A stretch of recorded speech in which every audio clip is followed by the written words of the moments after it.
اجزم ببنی، اس عذاب کے بدلے میں کاش خدا آج میرا بیٹا ہی لے لے، بیٹے کو عذاب ہو مجھے عذاب دیا۔ میں اتنی سخت کیفیت ہو جائے گی قیامت والے دن کی۔ آج اولادوں سے بڑھ کر تمہیں کیا چاہیے ہے؟ اولاد کے پیٹ میں حلال جائے یا حرام، ہمیں تو سروکار ہی کوئی نہیں۔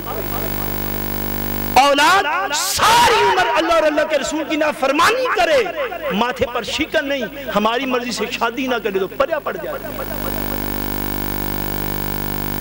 اولاد ساری عمر اللہ اور اللہ کے رسول کی راہ سے دور رہے، ایک دن کوئی پریا نہیں بیٹھتی۔ جب والدین کی اپنی بات نہ مانے، اس وقت کہتے ہیں کہ والدین کا بڑا مقام ہے دین کے اندر۔ بھائی دین کے اندر اللہ اور اللہ کے رسول کی بات کا سب سے زیادہ مقام ہے۔ والدین کا مقام بھی تو مصطفیٰ نے بیان فرمایا، نہ فرماتے تو کیا کر لیتا کوئی والد اور والدہ۔ والدین کا مقام بھی تو مصطفیٰ اور مصطفیٰ کریم کے رب کریم نے بیان فرمایا ہے، اس کی روشنی میں ہی والدین کا مقام ہے اگر کچھ ہے تو۔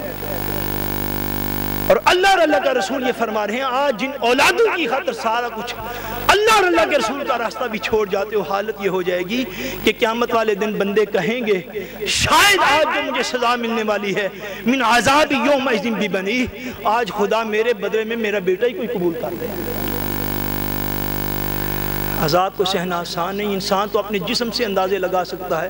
انسان کو ایک کانٹا چبھ جائے، ایک کانٹا چبھ جائے تو جسم برداشت نہیں کرتا، دنیا کی آگ کے قریب سے گزرے جسم برداشت نہیں کرتا۔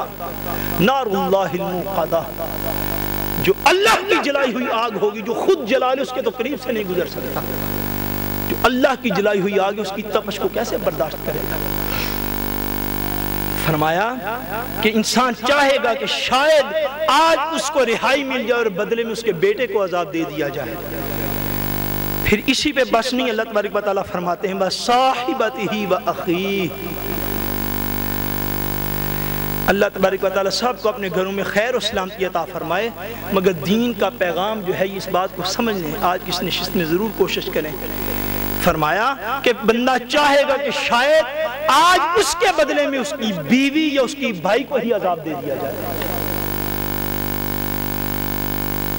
ہمارا بڑا کلچر ایک ڈیولپ ہو چکا ہے کہ گھر والوں نے جس طرح کہا تھا، گھر والوں کی خواہش پر بے شک اللہ اور اللہ کے رسول کا فرمان بھی قربان ہو جائے، کوئی پرواہ نہیں۔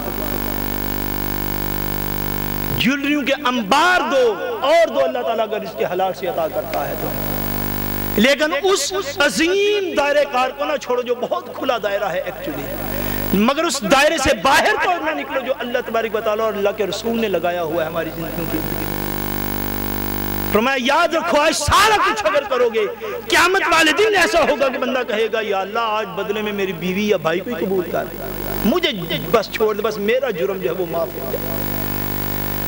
آگے فرمایا وَفَصِيلَتِهِ الَّتِي تُؤْوِيهِ، فرمایا پھر وہ یہ بھی خواہش کرے گا کہ شاید آج اس کے بدلے میں اس کے سارے خاندان اور پارٹی کے لوگوں کو ہی دے دیا جائے۔ جو دنیا میں اس کو پناہ دیتا تھا، جو اس کو دنیا میں پناہ دیتا تھا، کبھی مال کی پناہ، کبھی جان کی پناہ، کبھی رزق کی پناہ، کبھی کسی حوالے سے، کبھی عزت کی پناہ، جو اسے فرمایا پناہ دیتا تھا، پھر بندہ کہے گا شاید، اور یہ پناہیں کہاں سے ملتی ہیں؟ ہمارے اس ماحول کے اندر پارٹی کی طرف سے ملتی ہیں، خاندان کی طرف سے، قبیلے کی طرف سے، برادری کی طرف سے، عزت کی، دولت کی، دکھ درد میں شامل ہونے کی، یہ ساری وہ پناہیں ہیں۔ فرمایا انسان چاہے گا شاید اس کے سارے خاندان جو اسے پناہ دیتے تھے انہی کو آج لے لیا جائے، مگر اس کو چھوڑ دیا جائے۔ اور آگے خالق کائنات فرماتے ہیں کیوں؟ وَمَن فِي الْأَرْضِ جَمِيعًا ثُمَّ يُنْجِيهِ، فرمایا ہم تمہیں کیا اس دن کی حیبت اور ہولناکی بیان کریں؟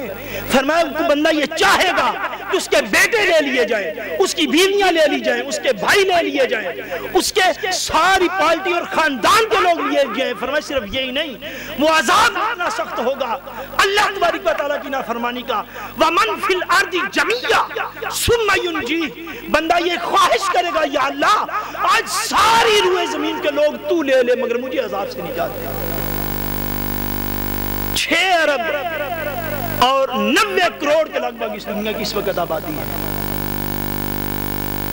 اور اس کا مفہوم یہ بنتا ہے کہ اگر ایک انسان کو عذاب دیا جانے لگا وہ کہے گا مولا یہ 6 ارب اور 90 کروڑ کو بے شک عذاب دے پر آج مجھے ضرور چھوڑ۔ وَمَن فِي الْأَرْضِ جَمِيعًا، فرمایا جو کچھ زمین میں ہے کہے گا یا اللہ آج وہ سارا لے لے پر مجھے معاف۔ انسان ہر چیز کی قربانی دینے پہ آ جائے گا، کوئی چیز اس کے کام نہیں آئے گی سوائے عقیدہ حق اور عمل صالح کے، عقیدہ حق اور عمل صالح کے۔ صرف انسان کے ساتھ قبر میں یہ بات جو ہے وہ اتر جائے گی۔ حضرت امام فخر الدین رازی رحمۃ اللہ تعالی علیہ، ان کے پاس کوئی ہماری طرح کا دنیا دار بندہ پہنچا، اس نے کہا حضرت میں نے بڑی مشکلوں سے مال و دولت کمایا ہوا ہے، میرا بڑا یہ دل کرتا ہے کہ آپ بہت بڑے عالم ہیں، آپ مجھے بتائیں کہ کسی طرح میں اپنا مال و دولت لے کے تو قبر میں چلا جاؤں۔ ہر ایک کی خواہش ہے بینک اکاؤنٹ چھوڑ کے جانے کو کس کا دل کرتا ہے؟ 12 گھنٹے کام، 16 گھنٹے کام، اس کے بعد بینک اکاؤنٹ بھرے تو ہر کوئی نہیں جاتے، میرے تو نہیں آج تک بھرے گئے، تو جن کے بھرے جاتے ہیں ان کو تو ضرور فکر ہوتی ہے۔ فرمایا کہ جب ایسی کیفیت بن جائے، وہ امام فخر الدین رازی کے پاس آیا کہ حضرت کوئی ایسا نسخہ بتا دیں کہ سارا مال و دولت لے کے دنیا سے چلا جو آپ نے فرمایا نسخہ ہے میرے پاس۔ وہ حیران ہو گیا، آج تک اس سوال کا کسی نے جواب نہیں تھا دیا۔ کہنے لگا یہ آپ کے پاس کیا نسخہ ہے؟ آپ نے فرمایا سارا مال و دولت جتنا بھی رزق حلال ہے اللہ تعالیٰ کی راہ میں دے دو، خدا تعالیٰ مجھ سے قسم لے لو قبر میں تمہیں واپس کر دے گا۔ نسخہ یہ ہے، فرمایا سارا اللہ کی راہ میں دے دو، خدا تعالیٰ سارا کچھ تمہیں قبر کے اندر واپس کر، قبر میں لے کے جاؤ۔ اللہ تبارک و تعالیٰ نے اس قیامت کے ماحول میں یہ بڑی اہم بات ہے، اللہ تبارک و تعالیٰ نے فرمایا کہ لوگوں تمہاری کوئی دوستی، کوئی پیار، کوئی سلوک، کوئی تعلق، حتیٰ کہ بیوی بچے کا تعلق، بیٹے کا تعلق، انسان جو ہے وہ کہے گا یا اللہ ان کو لے لے اور مجھے بس چھوڑ دے، کوئی چیز کام نہیں آئے گی۔ یا اللہ کیا ساری کائنات میں اس قیامت والے دن میں کچھ بھی کام نہیں آئے گا؟ فرمایا باقی ساری چیزوں کی نسبت ایک بات اس وقت عرض کر دیتا ہوں قرآن مجید سے، فرمایا ایک تعلق ہے جو قیامت کی کچہری میں بھی کام آ سکتا ہے۔ یا اللہ وہ کیا ہے؟ فرمایا الاخلاء یومئذ بعضهم لبعض عدو الا المتقین۔ فرمایا لوگو اگر تم چاہتے ہو کہ قیامت کی کچہری میں کوئی تمہارے کام آئے، ساری دوستیاں چھوڑ دو، سارے ناطے چھوڑ دو، سارے تعلق چھوڑ دو، ہر دوستی کو پیچھے رکھو۔ اگر دوستی کرنی ہے اس دنیا میں تو اللہ کے ولیوں سے کرو، قیامت والے دن خدا کہتا ہے اولیاء کی دوستی قیامت کی کچہری میں بھی کام آ جائے گی۔ الاخلاء یومئذ، اللہ اکبر، یا رسول اللہ صلی اللہ علیہ وسلم،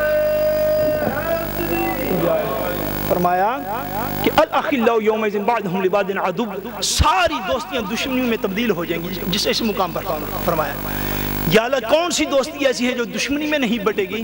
فرمایا الا المتقین، متقین کی، صالحین کی، اولیاء اللہ کی دوستی ایک ایسی دوستی ہے جو قیامت والے دن بھی دوستی ہی رہے گی، دوستی سے دشمنی میں تبدیل نہیں ہوگی، وہ وہاں پر بھی فائدہ دے جائے گی۔ اس ماڈرن پڑھے لکھے دور میں یہ سبق دینا بھی مشکل ہوتا جا رہا ہے کہ اولیاء کرام کے ساتھ نسبت ایک ایسی چیز ہے جو قیامت کے میدان میں بھی بندے کے کام آ سکتی ہے۔ آپ ساری دنیا کا آپ اندازہ کریں، اللہ تبارک و تعالیٰ سب کو قرآن مجید پڑھنے کی توفیق نصیب کرے اور اس کو سمجھنے کی توفیق نصیب کرے۔ لیکن ایک بات بڑی میں خاص آپ کو عرض کرنے والا ہوں، وہ یہ کہ جب آپ قرآن مجید کو پڑھتے ہیں ترجمے کے ساتھ، کس چیز کے ساتھ؟ ترجمے کے ساتھ۔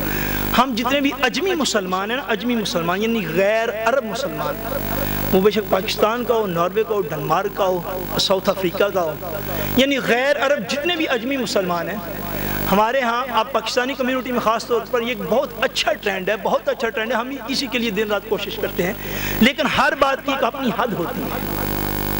کیا ہر بات کی ایک اپنی حد ہے؟ اس کو اعتدال کے اندر ہی بیان کیا جائے وہ دین ہوتا ہے، اعتدال سے زیادہ نہیں۔ میں یہ بات عرض کرنے لگا تھا کہ آپ اگر قرآن مجید کو وداؤٹ ترجمہ پڑھتے ہیں تو ایک حرف پڑھنے کا ثواب ہے، ایک ایک حرف پڑھنے کا بھی ثواب ہے، وہ تو بڑی دور کی بات، قرآن مجید کی زیارت کرنے کا بھی ثواب ہے۔ حضور صلی اللہ علیہ وسلم نے ارشاد فرمایا کہ جو الف لام میم کہے گا خالی، اس کو اللہ تبارک و تعالیٰ 30 نیکیاں عطا فرمائے گا، یعنی ہر حرف پر 10 نیکیاں ملتی ہیں خالی تلاوت قرآن سے۔